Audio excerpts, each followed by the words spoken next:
நம்ம வாழ்க்கையில எவ்வளவோ முக்கியமான விஷயங்கள் இருக்குங்க. அதில தலைமுடி ரொம்ப முக்கியங்கிறது நான் சொல்லி தெரிய வேண்டியதில்ல. ஆணா இருந்தாலும், பெண்ணா இருந்தாலும் தலைமுடி பிரச்சனை வந்தா ரொம்ப மனக்கவலை வந்து அதிகமாகுது. முக்கியமா தலைமுடியில வந்து உதிர்வு பிரச்சனை தாங்க. பாத்ரூம்ல போய் குளிச்சுட்டு வரும்போது ஒரு 1 கிலோ அளவுக்கு அப்படியே நம்ம டவலோடயே வந்துரும் இல்லையா? அப்போ நம்ம மனசு படக்கூடிய பாடு இருக்க ரொம்ப கஷ்டமா தான் இருக்கும். ஒரு மருத்துவரா அத நான் உணர்றேன். தலையில வந்து பொடுகு பிரச்சனையாகட்டும், பேன் தொல்லையாகட்டும், வழுக்கை விழுதல் பிரச்சனையாகட்டும், இந்த மாதிரி பல்வேறு பிரச்சனைகள் வந்து நம்மள பாடாப்படுத்திட்டு தாங்க இருக்கு. தலைமுடி உதிர்வுக்கு என்னென்ன காரணங்கள்னு பார்த்தீங்கன்னா, முதலாவது காரணம் ஜெனடிக்ஸ் தாங்க. சில பேருக்கு பரம்பரையாவே வழுக்கை பிரச்சனை இருக்கும். முடி உதிர்வு பிரச்சனை இருக்கத்தான் செய்யும்.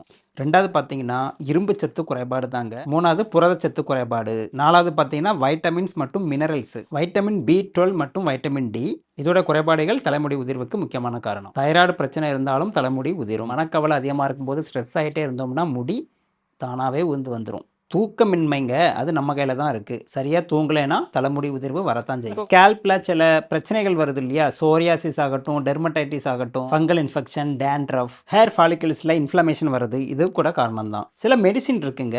இதை நம்ம தொடர்ந்து எடுத்துட்டு வரும்போது தலைமுடி உதிரும். BP medicine, blood thinner medicine, முகப்பருக்கு எடுக்கக்கூடிய மெடிசின், டிப்ரெஷனுக்கு எடுக்கக்கூடிய மெடிசின் இதனாலையும் தலைமுடி உதறலாம். அடிக்கடி தலைக்கு ப்ளீச்சிங் பண்ணுறது, ஹேர் கலர் அதிகமாக யூஸ் பண்ணுறது, ஆட்டோ இம்யூன் டிசீஸ் ஆகட்டும், நியூட்ரிஷன் டெஃபிஷியன்சி ஆகட்டும், இதுவும் தலைமுடி உதிர்வுக்கு முக்கியமான காரணம். என்ன பிரச்சனைன்னு கண்டுபிடிக்கிறதுக்கு பிளட் டெஸ்ட் எடுக்கணுங்க. இதில் இரும்பு சத்து எவ்வளவு இருக்குது, வைட்டமின்ஸ் எவ்வளவு இருக்குது, முக்கியமாக B12 D எவ்வளவு இருக்குன்னு பார்க்கணும். டோட்டல் கவுண்ட் இருக்கு இல்லையா, சிபிசி அது பார்க்கணும். ஜிங்க் எவ்வளோ இருக்குன்னு பார்க்கணும். தைராய்டு ஃபங்க்ஷன் டெஸ்ட் பார்க்கணும். இதை வச்சு நம்ம தலைமுடி பிரச்சனைக்கான காரணத்தை ஈஸியாக கண்டுபிடிச்சிடலாம். ஏன்னா சத்து குறைபாடு தான் தலைமுடி உதிர்வுக்கு முக்கியமான காரணம்னு தெரியுது. அப்போ முக்கியமான சத்துக்கெல்லாம் சொல்லிட்டேன் இல்லையா, இதுக்கு என்ன உணவு சாப்பிடணும், அதுவும் ஒரே உணவு எல்லாத்தையும் கவர் பண்ணுறதா இருந்தால் எப்படி இருக்கும்? இதுக்கு பேர் வந்து ஹலீம் சீடுன்னு சொல்கிறோம் இல்லையா, ஹலீம் விதைகள் அவ்வளோதான் அது. இதில் இரும்பு சத்து இருக்குது, புரதச்சத்து இருக்குது, ஜிங்க் இருக்குது, ஃபோலேட் இருக்குது, ஆன்டி ஆக்சிடென்ட்ஸ் இருக்குது. சத்து குறைபாடு பிரச்சனை சரி பண்ணி தலைமுடியை அப்படியே காடு மாதிரி வளர வைக்கும். கீரைகளை விட முடி வளர்ச்சிக்கு தேவையான சத்துக்களும் 20 மடங்கு அதிகமாக அந்த ஹலீம் சீடில் இருக்குது. ஹீமோகுளோபின் பிரச்சனை உள்ளவங்களுக்கு இந்த ஹலீம் சீடு வந்து ஒரு வரப்பிரசாதங்க. ஹலீம் சீடை வச்சு என்ன செஞ்சு சாப்பிட்டா உங்களுக்கு எல்லா சத்துக்களும் கிடைக்கும், தலைமுடி அப்படி சூப்பராக வளரும். அதற்கான ஒரு சூப்பரான ரெசிபியை என்னோட இன்னொரு சேனல் இருக்கு இல்லையா, டாக்டர் பிள்ளை ஃபுட் ரெசிபிஸ் தமிழ், அதில் போட்டிருக்கேன். அதற்கான லிங்கை பார்த்தீங்கன்னா என்னுடைய டிஸ்கிரிப்ஷன்லையும் கமெண்ட் பாக்ஸ்லையும் போட்டிருக்கேன். அதை கிளிக் பண்ணி நீங்கள் அந்த சேனலை பார்த்து பயன்பெறலாம்.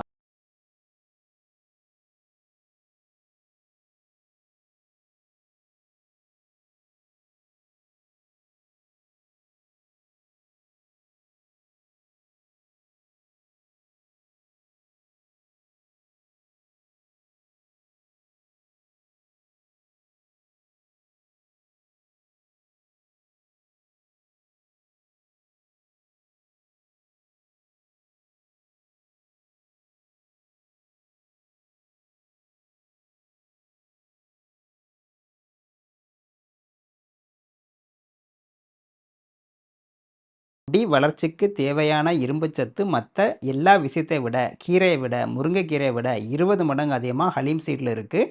ஹலீம் சீடை சாப்பிட்டிங்கன்னா முடி உதிர்வு பிரச்சனையை சரி பண்ணிடலாம். ஏன்னா இதில் இரும்புச்சத்து மட்டும் இல்லாமல் முடி உதிர்வுக்கு காரணமான முடி வளர்ச்சிக்கு தேவையான எல்லா சத்துக்களும் இதில் நிறைஞ்சிருக்கு. உங்களுக்கு நல்லா புரிஞ்சிருக்கும்னு நினைக்கிறேன். இது உங்களை சுற்றி உள்ள ஃப்ரெண்ட்ஸு, ஃபேமிலி மெம்பர் எல்லாருக்குமே ஷேர் பண்ணி விடுங்க. அவங்களும் பார்த்து பயன்படட்டும். உங்களுடைய எண்ணங்களை கமெண்ட் பாக்ஸில் போடுங்க. வழக்கம் போல லைக் பண்ணுங்கள், சப்ஸ்கிரைப் பண்ணுங்கள். மீண்டும் அடுத்த வீடியோவில் சந்திக்கலாம். நன்றி, வணக்கம்.